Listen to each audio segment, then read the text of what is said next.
Bonjour, bienvenue sur la chaîne Top Math. Dans cette vidéo, je vous présente le cercle trigonométrique et à la fin, je vous montre comment s'en servir pour retrouver quelques formules simples. On se place dans un repère orthonormé du plan OIJ que l'on suppose orienté.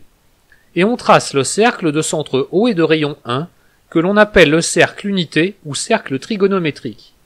On place sur ce cercle un point M quelconque et on trace le vecteur OM, ce qui permet de visualiser l'angle orienté de vecteur IOM que l'on appelle θ.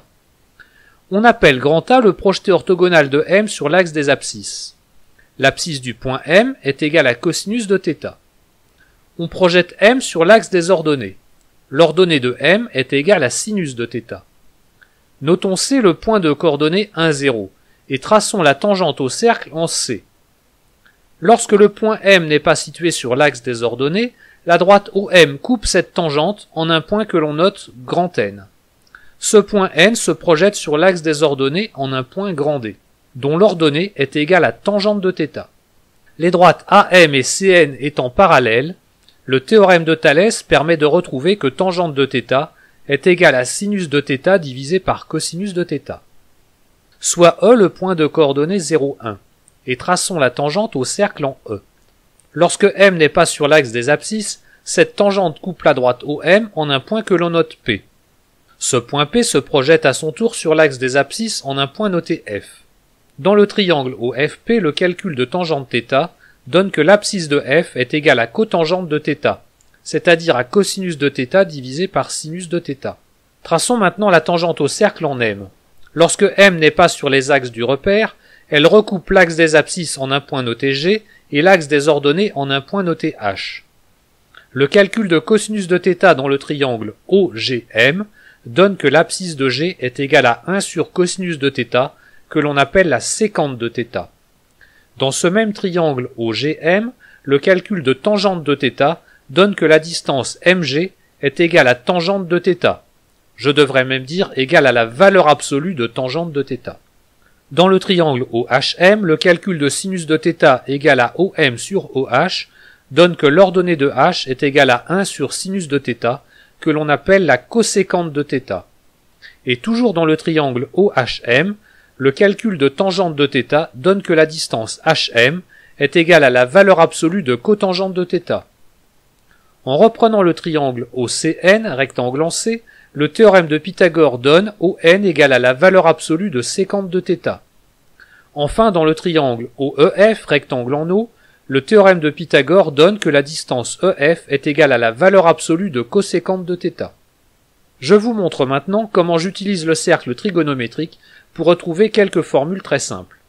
Il s'agit des formules cosinus de θ plus pi sur 2, sinus de θ plus pi sur 2, cosinus de θ moins pi sur 2, sinus de θ moins pi sur 2, cosinus de θ plus pi et sinus de θ plus pi. Ces formules se ressemblent toutes, et on obtient à chaque fois sinus ou cosinus de θ avec soit un signe plus, soit un signe moins. Mais il n'est pas facile comme ça de s'y retrouver. En visualisant le cercle trigonométrique, on retrouve la bonne formule. Et avec un peu d'habitude, la visualisation peut se faire mentalement, ce qui est alors pratiquement instantané. On place un point M sur le cercle et on visualise l'angle θ.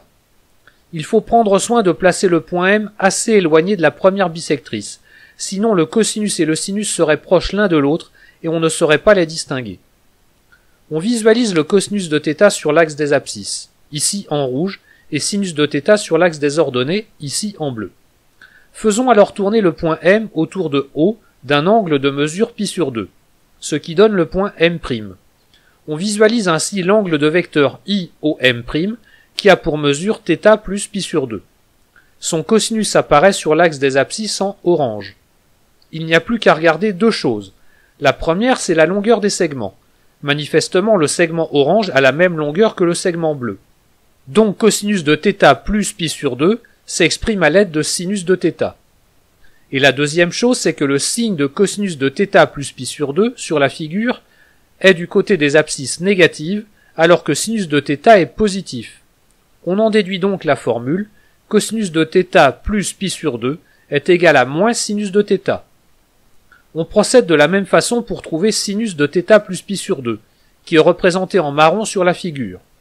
La longueur du segment correspondante est la même que celle du segment tracé avec cosinus de θ. Et sur la figure, sinus de θ plus pi sur 2 et cosinus de θ sont tous les deux positifs. Donc on retrouve la formule sinus de θ plus pi sur 2 est égal à cosinus de θ. Le procédé est identique avec l'angle θ moins pi sur 2. On visualise le cosinus de θ moins pi sur 2, qui a la même longueur que sinus de θ. Et ils sont ici tous les deux positifs. On en déduit que cosinus de θ moins pi sur 2 est égal à sinus de θ. On visualise également sinus de θ moins pi sur 2, en marron sur la figure, qui a la même longueur que cosinus de θ, mais est de signe contraire à cosinus de θ. On en déduit que sinus de θ moins pi sur 2 est égal à moins cosinus de θ. Enfin, avec l'angle θ plus pi. Cosinus de θ plus pi est visualisé en orange sur l'axe des abscisses. Il a la même longueur que cosinus de θ, et ils ont des signes contraires. Donc cosinus de θ plus pi est égal à moins cosinus de θ.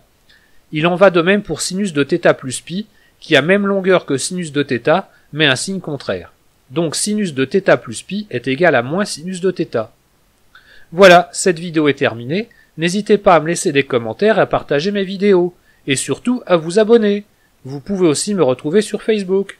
À bientôt sur la chaîne Top Math.